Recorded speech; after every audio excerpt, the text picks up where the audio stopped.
That is America's ass.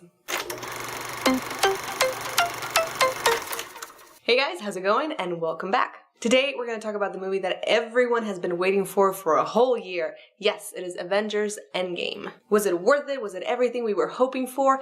And the short but complicated answer is yes and no. Yes, it was epic. It was everything I wanted to see. But you're here for a reason, and it's because we want to nitpick. Overall, I absolutely enjoyed the movie. I would definitely go see it again, but these are 5 reasons why I think Avengers Endgame kind of sucked a little bit. For those of you who haven't seen the movie, there will be spoilers ahead, big ones, but I will let you know that the biggest spoiler will be item 5, so you've been warned, you can watch pretty much everything else, but 5 is a big one.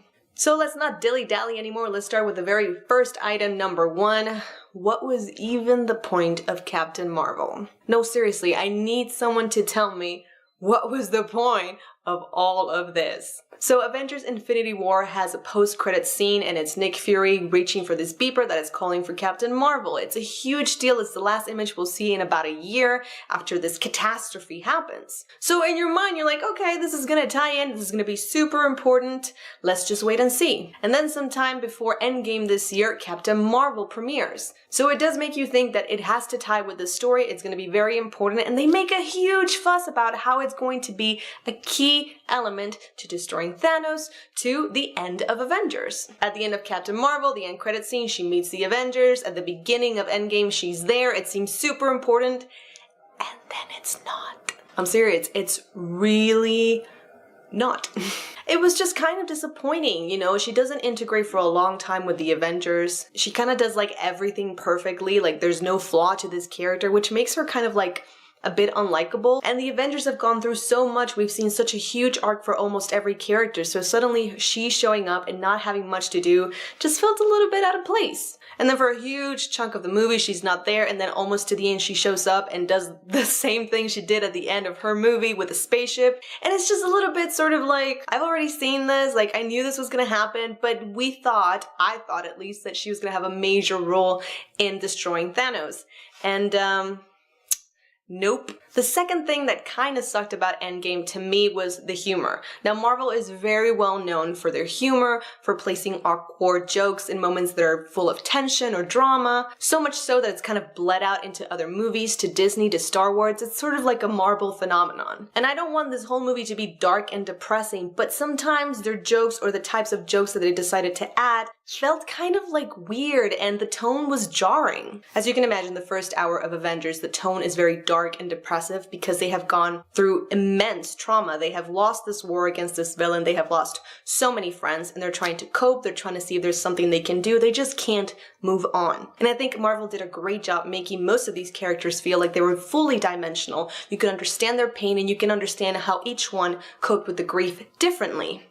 But then we decided that we needed some comedy in it, so here comes Hulk, and here comes Thor, and it was just, not my favorite. What they did to Thor is mostly forgivable. I can understand the fact that he's just there, playing Fortnite, drinking beers, letting himself go, but it just came to a point where it felt too ridiculous, to the point where the tone of grief and depression just didn't seem to match this kind of humor that they wanted to bring in. And I'm not saying don't be funny. I think Ant-Man was amazing in this. He brought a great sense of humor at great moments, and it just clicked. It made sense. With Thor, it worked most of the time. With Hulk, not so much. And talking about the Hulk, I think it was like my least favorite thing that they did in this movie. Because I'm expecting a very interesting arc from this character. In the last movie, Bruce couldn't turn into the Hulk because he got knocked the f out by Thanos, and that just scarred the Hulk or traumatized him. Something happened, and we were left to the fact that the Hulk couldn't come out at all. And suddenly the Hulk and Bruce kind of coexist, but it's really awkward the way they presented. And also I feel like they completely changed the character of Bruce. Bruce becomes so weird and unfunny and not the kind of nerdy awkward that we're used to, just like stupid, honestly. And it also felt a lot like, oh, we didn't present the Hulk very much in Infinity War, so let's bring him back in. But truly, what we need is Bruce's intelligence. So how do we do this? Oh, I know. Let's get them together. I don't know. To me, it felt very awkward and not as funny as Marvel can be. And again, sort of like hamming in the fact that, oh, we're gonna be funny in moments of tensions or sadness. You can be sad for a while, Marvel. It's okay. My third concern is, where did the Asgardians come from?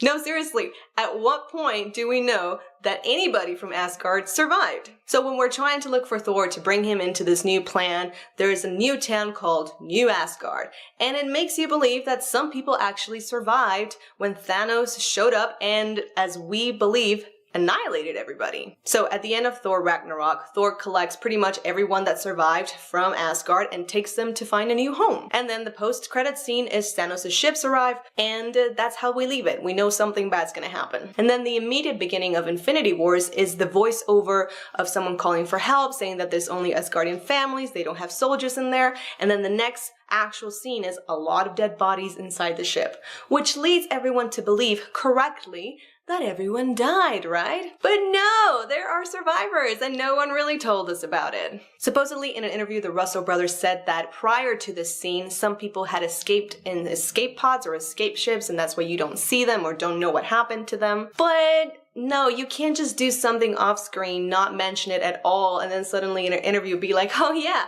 they survived, we didn't tell you, but yeah, they're okay. I think it's a fair assessment that when you see Infinity Wars, you understand that everyone died, and it also adds a lot to Thor's arc in this movie. Thor has lost everything. He feels like he has failed everyone he cared about. So for you to then suddenly be like, oh no, some people survived, it was very confusing. The fourth thing that kind of sucked, and this is big, and I'm so sorry, but the time travel. Yeah, that was a lot to wrap your head around. Look, I am not a scientist. You already know this just by the first 10 seconds of this video.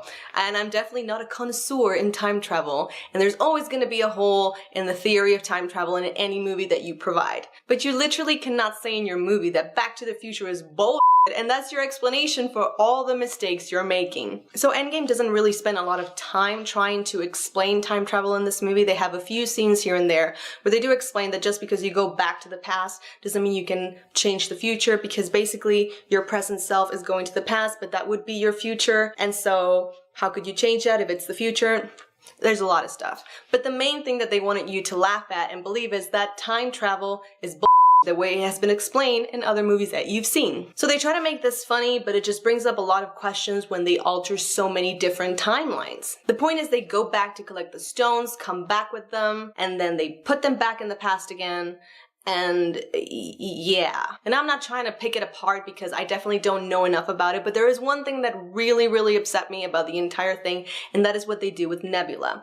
It's upsetting because the fact that Nebula suddenly has these like future memories as her past self that can be shown to Thanos and to Gamora, it's a huge turning point in the movie. That's how Thanos realizes that someone is trying to correct something that he does in the future, and therefore he knows the whole plan. But what I find more annoying is the fact that in this timeline where both future and past Nebula coexist, future Nebula kills past evil Nebula, but it doesn't affect her existence in any way. That brought up a lot of questions to me, and again, they're gonna be like, oh, Back to the Future is so that whole thing of you like fading because you died in the past would not happen, but it just, in the most basic level, does not make any sense.